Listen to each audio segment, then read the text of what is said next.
Alright guys, so we are back with some more Persona 5 The Phantom X, and in today's video we're going to be taking a look at the newest healer, buffer, debuffer. They can do a lot. Seaside Tomoko has released and we have acquired them as with any new release, and we actually picked up their 5-star weapon this time around because I like the way it looks. I like the way the 5-star weapon looks, so I picked it up and I do not regret it one bit. Summer Tomoko is quite a nice pickup as, like I said earlier, they do quite a bit. They're like a wild card in a sense where they're really doing more than just one thing. They're not just a healer. They're giving you attack buffs and damage buffs for your targeted ally when you heal them. They're also inflicting debuffs, increasing foes' damage taken by 18.4%. It only increases in a sense with their 5-star weapon, as you can increase the damage taken and decrease defenses for a single target only though. This is for the enemy you are targeting, so it isn't an AoE effect like the skill 3. This one is only inflicted on a single enemy that you're targeting, which isn't all that bad.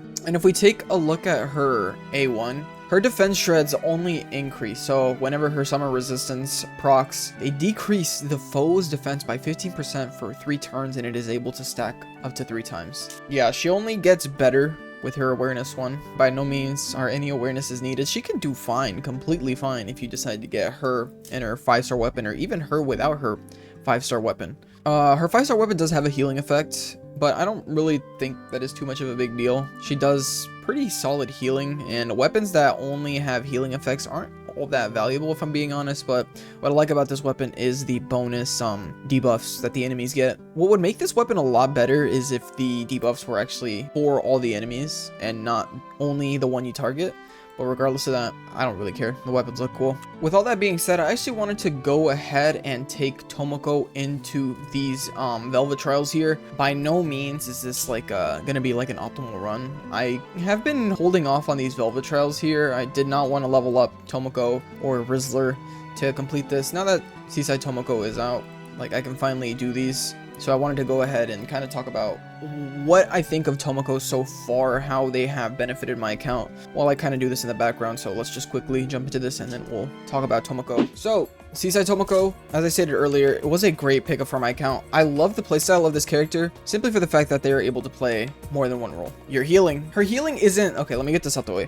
Her healing isn't as significant as someone like Marion, who is healing you a lot. Her healing is solid. Will it be enough to keep your party alive 90% of the time? From what I'm able to tell, no. Is it good? Yes. It can definitely work if you're running like a shielder on Wonder, or you're running puppet support and have Moko as your healer on hard content. You'll be fine. You'll really be fine. You'll have no issue. She can work as a comfort healer because she not only heals a 1 party member or 2 party members with her skill 2, but she's able to heal all of your party members when she does like that follow-up attack, the summer resonance effect. It works in the sense of like Morgana. Morgana kind of has like a similar gimmick. After a certain turn, after a certain condition is met, he'll heal in between turns, which is actually good about Morgana. I like that. But the thing with Moko, they didn't go too crazy on her healing scales. She can heal like quite a bit. She'll bring you back up if you're low 30%, 20% HP. She'll bring you back up above 50%. If you're billing her with like healing bonus and you have her 5-star weapon. All right, this is voiceover. May I quickly wanted to comment over what I said here. I forgot to completely mention that the way my Tomoko is built is kind of like a pseudo sub DPS. She is not run on a healing set. She is not really run on a quote-unquote support set. She's run on pleasure. She's being ran on pleasure, which gives her like side damage, attack percentage. If I'm not mistaken, her healing does scale up with her attack. You can correct me if I'm wrong, but she's not on a dedicated healing build. So to make a claim saying, oh, her healing is not that great, that's a complete lie. It can work completely better for you if you're running like a dedicated healing set.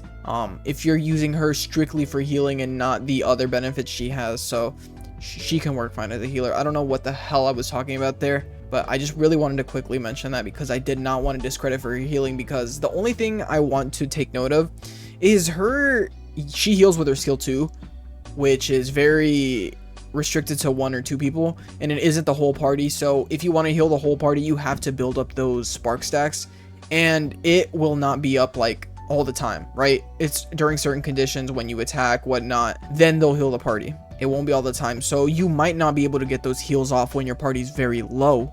unless you choose to heal with a different source or you decide to use her skill 2. So that is something to take in note. What I mean by she's not better than Marion is in the sense that she is not healing frequently right off rip, but she's a good healer. So healing department is good. Not significant, solid, can do the job, and it's not like that is a downside because she can just do more than healing. She's giving you attack buffs to your party.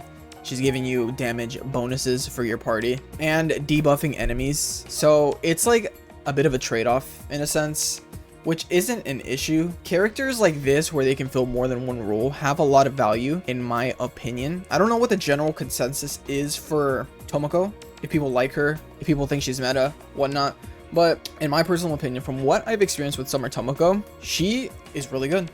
I like the kind of role she fills. She's not a Marion. She's not going to replace Marion. She, in a sense, is like another version of Shun, in a sense, because she's healing, she's debuffing, and I like that about her. I like characters that are able to fill more than one role because that adds to the longevity. I'm curious because eventually power creep is a thing, but how do you power creep someone like Tomoko that can fill more than one role in a sense? I mean, really, make another replica of Tomoko, give her higher scaling or something. But I don't know. I'm quite happy with Tomoko, though the only thing I will say is she does have like the ailment, like some sort of ailment buffs. Let me quickly take a look. I completely forgot to mention this about Tomoko, and it's kind of something I overlook now because it's not as valuable now as it probably will be later, unless I'm just completely spouting nonsense. You can let me know. With her skill 2, she's not only increasing like the attack buffs, the damage, but the ailment accuracy is something I need to take it into account as well. We don't really have like main DPSs, you can correct me if I'm like wrong, that rely heavily on ailment accuracies. So right now this ailment accuracy buff doesn't feel as valuable. I mean, maybe they could work, like the ailment resistance decreases on her skill 3 could work pretty well, I guess, in like burn teams, right? For on and whatnot, as I'm showcasing right now. But it is probably a character that is like a future investment for like characters that also are going to be doing these ailment type attacks. So take upcoming characters, right? Like Mesa. I've heard lots about Mesa. Going to be a character that introduces the bleed mechanic, unless we already have bleed mechanic. She will shine a lot more as we get more character releases. It is a character that will only get better as time goes on, and that is not necessarily a bad thing. It's just something to take note of. If you're unhappy with her at the start, every character over time is either going to get power crept or is going to get more utility centered around them to make them an even better character. And that is the state I feel Tomoko is in right now. They can work very well. I'm not implying like, oh no, they're useless. They're useless right now. There's not enough characters that work with her. No. There's characters that work with her completely fine. Is she a must summon? Now that really depends on the person, right? We have a lot of character releases, highly anticipated character releases. Futaba is coming out very soon. So it's like, is she needed? If you need a character or want a character that fills the role of healer, buffer, debuffer, then I recommend it.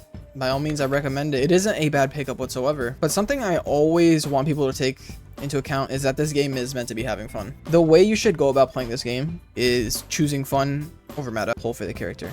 That is the best advice I can give you right now. If you like the character, pull for the character. If you don't find any appeal in the character, you say, oh, Marion can do just as good a job as like Summer Moko, right? Give her like a control set. She can do single target debuffs, kind of like her 5-star weapon does. And that's completely fine. I think that's a valid point. Both are great. Both fill almost similar roles, but Tomoko has more gimmicks to her. So that is something I just want to like make clear. Pull for characters if you like them. If you don't like them, then just don't get them. I messed up this run. I'm gonna need to retry this, but that's the thing with like yapping and like playing. I'm kind of not like ultra hyper focused. I'm kind of just doing it and not really understanding what's going on. I just kind of press buttons, zone out. I'm in like a completely different state of mind. But that is gonna do it for me though. Let me know what you guys think of Summer Tomoko as a whole. I love this character to death. It's a bit of a comfort character for me, considering they fill a lot of these roles and they do healing. They're a fun character visually. I like Tomoko. If you like her, pull for her. If you don't like her, just save. It is quite that simple. Fun over meta. But with that being said, I hope you guys enjoyed. Make sure to leave a like and subscribe to the channel if you guys are brand new. And I'll see you guys in the next one.